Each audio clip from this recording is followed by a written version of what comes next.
Hola, buenas tardes chicos, ¿cómo están? Estamos en la asignatura Enfermería de la Mujer y el Recién Nacido. Soy la licenciada Mirna Roth y hoy en esta oportunidad vamos a desarrollar el tema Desarrollo y Fisiología Fetal, Feto Maduro. Bueno, para esto y antes que nada vamos a volver a aclarar algunos conceptos que ustedes ya los vienen viendo. Primero, ¿a qué consideramos feto?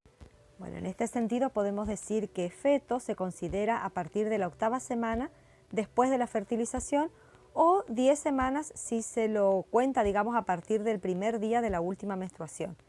Por lo tanto, podemos decir que el periodo embrionario es donde se forman las nuevas estructuras y el periodo fetal es donde estas estructuras crecen y maduran hasta llegar al término de la gestación. Estas estructuras, que son las que van creciendo y madurando durante el periodo fetal, tenemos los diferentes aparatos y sistemas. Por ejemplo, el aparato respiratorio, que es un órgano pasivo durante la vida fetal. Este se desarrolla a partir de la 6ª semana de amenorrea, completa su formación en la semana 28 de gestación y finaliza este desarrollo luego, después del nacimiento, con lo que es la síntesis del surfactante. El surfactante es una sustancia tensoactiva que disminuye la tensión en la superficie de la interfase del aire pulmonar. Lo que hace es facilitar la expansión pulmonar. Ustedes van a ver un poco más adelante, cuando desarrollen las patologías respiratorias del recién nacido, la importancia o el rol importante que cumple este surfactante en la superficie pulmonar, ya que la ausencia de este, generalmente producida en los recién nacidos prematuros, genera grandes complicaciones a nivel respiratorio. Y a partir de las semanas 20 de gestación aparecen los movimientos fetales semejantes o similares a los que son los movimientos respiratorios. Esos movimientos lo que hacen es movilizar líquido amniótico a través de los alvéolos pulmonares. Bueno, y en el aparato circulatorio podemos decir que a partir de la 6ª semana comienzan el latido de lo que es el tubo cardíaco primitivo. Estos latidos, digamos, son posibles de visualizarlos a través de ecografías transvaginales a tiempo real. Y a partir de las semanas 16 de gestación aparecen las señales electrocardiográficas y entre la semana 20 a 22 se pueden auscultar los latidos cardíacos fetales a través de la pared abdominal. La frecuencia cardíaca fetal oscila o varía entre 140 a 160 latidos por minuto. Esa es la frecuencia cardíaca fetal normal.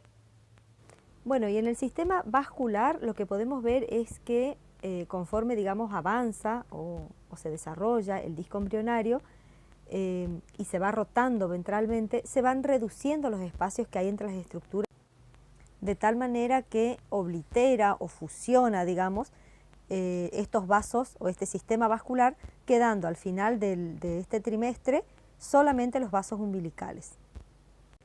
Bueno, y este sistema vascular nos da el pie, digamos, para hablar de lo que es la circulación fetal. La circulación fetal es de gran importancia, ya que es inversa a la circulación del adulto. Por lo tanto, tiene su complejidad, digamos, a la hora de leerla o de estudiarla. Lo que va a demandar de ustedes, chicos, es que sí o sí necesiten recurrir a la bibliografía para poder entender de forma, digamos, detallada en qué consiste lo que es la circulación fetal. En principio podemos decir que la circulación fetal se lleva a cabo a través de la placenta. La placenta es el órgano del feto, o sea, donde el feto, digamos, intercambia sus productos metabólicos y de residuos y obtiene, digamos, oxígeno, glucosa, aminoácidos y grasas, que son las que le van a permitir el desarrollo y el crecimiento. Acá en esta imagen ustedes pueden ver las diferentes estructuras de estos vasos y de esta circulación fetal. ¿Sí? Fíjense cómo claramente podemos ver la placenta, que es un órgano muy irrigado, encargado de este intercambio entre el feto. El cordón umbilical, que consta de una vena y 2 arterias. Esto ya es inverso a la circulación del adulto, donde por cada arteria tenemos 2 venas. ¿Sí? Acá es la primera estructura donde ustedes pueden ver lo inverso que es a nivel fetal. Fíjense que aquí también aparece la estructura del ductus venoso, ¿sí? Donde desemboca lo que es la vena umbilical. umbilical, después la desembocadura de las arterias umbilicales, ¿sí? Bueno, en realidad esta es una estructura más que nada para que ustedes anatómicamente puedan situarse en lo que es la circulación fetal. De todos modos, ahora la vamos a describir un poquito a grandes rasgos, digamos.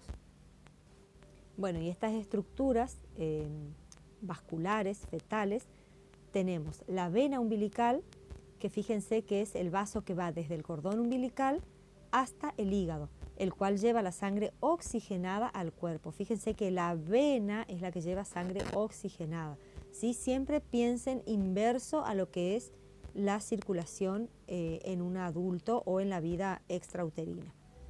Después tenemos las arterias umbilicales, que son los vasos del sistema arterial, que van desde el feto hasta el cordón umbilical y lo que hacen es aportar sangre no oxigenada o carboxigenada.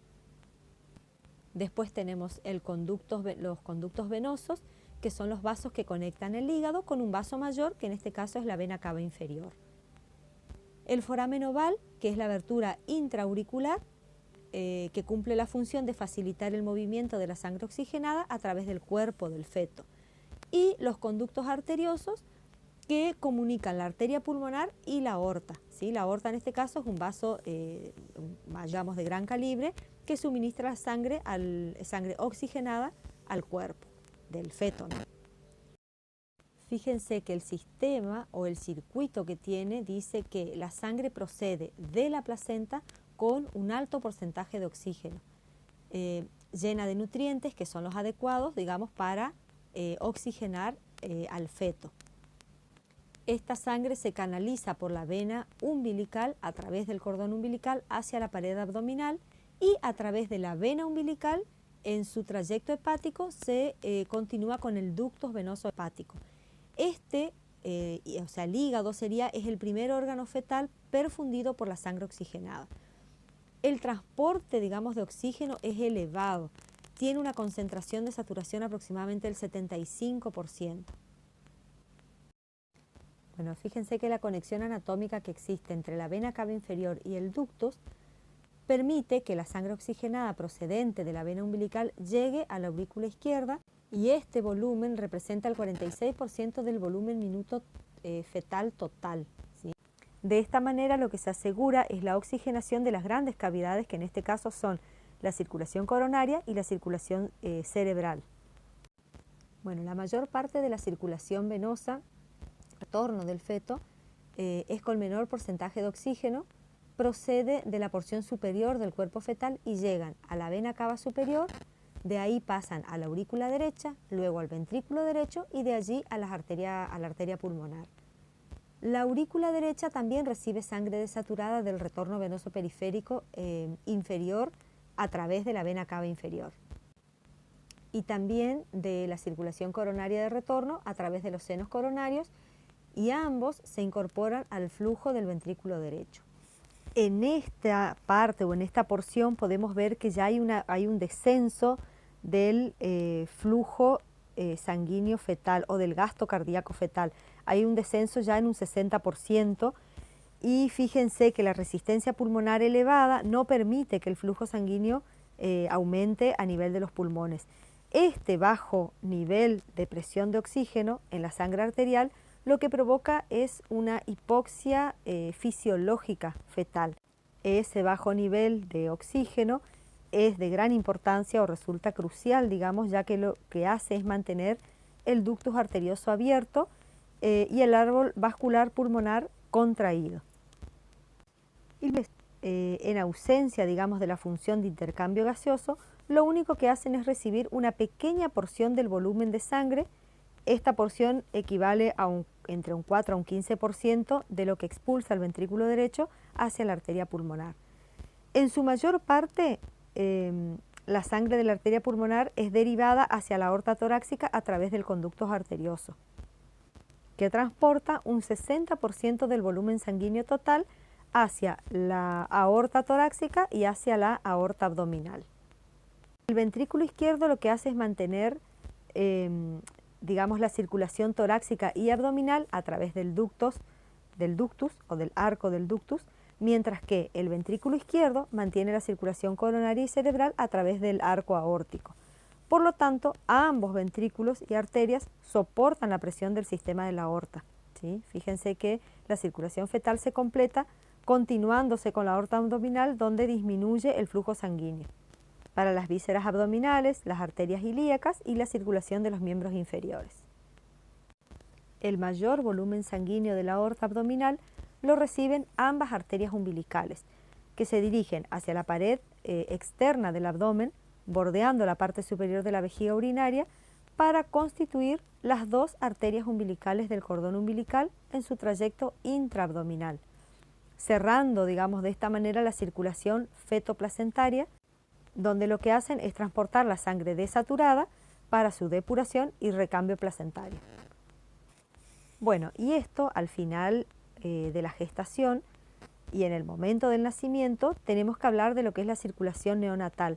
¿Por qué? Porque hay digamos, un traspase o una transformación en lo que es esta circulación inversa fetal que tenemos.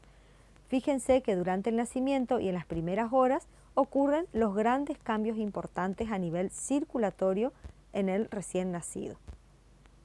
Entonces, la circulación tras el nacimiento dice que la interrupción de la circulación umbilical en el parto, junto con la expansión pulmonar y la vasodilatación del lecho vascular, producen un cambio en los gradientes de presiones que provocan el cierre de los cortocircuitos fisiológicos que se colapsan. Entonces, el aumento de la tensión de oxígeno conduce también al cierre del ductus arterioso.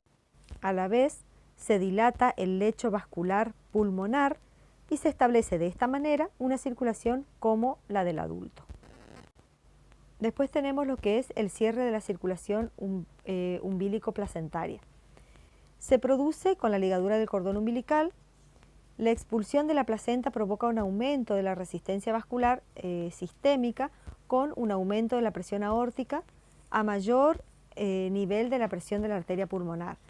Al ligar el cordón cesa el flujo de sangre por el ductus venoso, disminuyendo el retorno venoso por la vena cava inferior al corazón del recién nacido. Lo siguiente es el cierre e inversión de los flujos sanguíneos por los circuitos fetales. Tenemos primero el cierre del foramen oval. Dice que se produce en las primeras horas de vida por una disminución del retorno venoso, consecuente a la disminución de la presión de la aurícula derecha, y un aumento del flujo pulmonar con aumento de la presión de la aurícula izquierda. La mayor presión de la aurícula izquierda respecto a la aurícula derecha aumenta la presión intratorácica negativa, cerrando funcionalmente el foramen oval. Y luego, en una tercera instancia, tenemos el aumento de la circulación pulmonar. En la vida fetal, la circulación pulmonar está disminuida, lo que provocó, si recuerdan, lo que dijimos como una hipoxia fetal fisiológica, donde los alvéolos están colapsados. En cambio, en el momento del nacimiento, disminuye la resistencia y hay un aumento del flujo pulmonar de 4 a 10 veces más que en el feto. Por ahí, si recuerdan, en filminas anteriores dijimos que el flujo pulmonar fetal representaba solamente un 4 a un 15% del flujo sanguíneo total. Aquí aumenta hasta 10 veces más que en el feto. Estos cambios son consecuencia de la expansión de los alvéolos por la respiración, que aumenta la presión de oxígeno y la saturación de la hemoglobina hasta un 96%. El oxígeno lo que tiene es una acción vasodilatadora sobre las arteriolas pulmonares.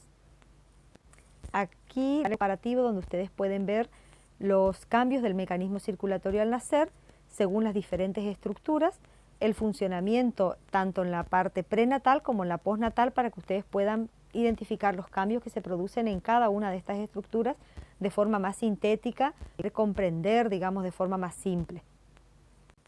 Bueno, y con respecto al gasto cardíaco fetal, podemos decir que el corazón lo que hace es mantener la circulación intrafetal de forma proporcionada, transportando la sangre saturada de oxígeno a través de su comunicación intraauricular hacia el corazón izquierdo, mientras que el corazón derecho utiliza el conducto arterioso con la sangre más desaturada hacia la aorta descendente. La circulación intrafetal mantendría, digamos, el volumen de mezcla efectivo que sería aquel que el feto utiliza para efectuar su oxigenación. El volumen minuto del corazón fetal es elevado, serían más o menos unos 200 mil por kilogramo minuto. Aproximadamente el 50% de este volumen lo envía el corazón hacia la placenta a través del cordón umbilical y el otro 50% lo utiliza el propio feto para la circulación propia. La hematopoiesis fetal se lleva a cabo en un principio en los primeros 2 meses a nivel del saco vitelino embrionario. Después de estos 2 meses pasa a tomar, digamos, papel importante en esta hematopoiesis el hígado, ¿sí? Que es el encargado de la producción de las células sanguíneas. Luego, recién a partir del 9º mes, es donde la hematopoiesis pasa a realizarse en la médula ósea, donde o como, digamos, similar a lo que es en el adulto. A pesar de los bajos niveles de presión de oxígeno circulante, la sangre fetal es capaz de transportar grandes cantidades de oxígeno desde la placenta hacia los diversos órganos fetales. El hematocrito fetal representa o es, digamos, de 60 a 65%, con hematíes iniciales nucleados con una menor dotación enzimática y una vida media corta. Fíjense que el porcentaje de hematocrito es mucho más elevado que en el adulto o en la vida extrauterina. El feto no solamente tiene que adaptarse a un entorno completamente nuevo, sino que además esta transición, digamos, va de hipoxia y de acidemia.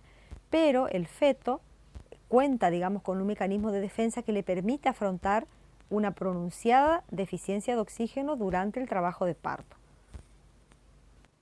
En este esquema ustedes pueden ver los cambios que se van produciendo en cuanto a los momentos que atraviesa el feto ya desde la hipoxia, la hipoxia, o cuando podemos hablar de una anoxia en los casos de sufrimiento fetal. Bueno, y para completar el resto de las estructuras fetales, en cuanto a los diferentes sistemas, continuamos, digamos, con lo que es el aparato digestivo o el sistema digestivo. Este nos dice que a las 20 semanas se encuentra desarrollada la función gastrointestinal que permite deglutir líquido amniótico.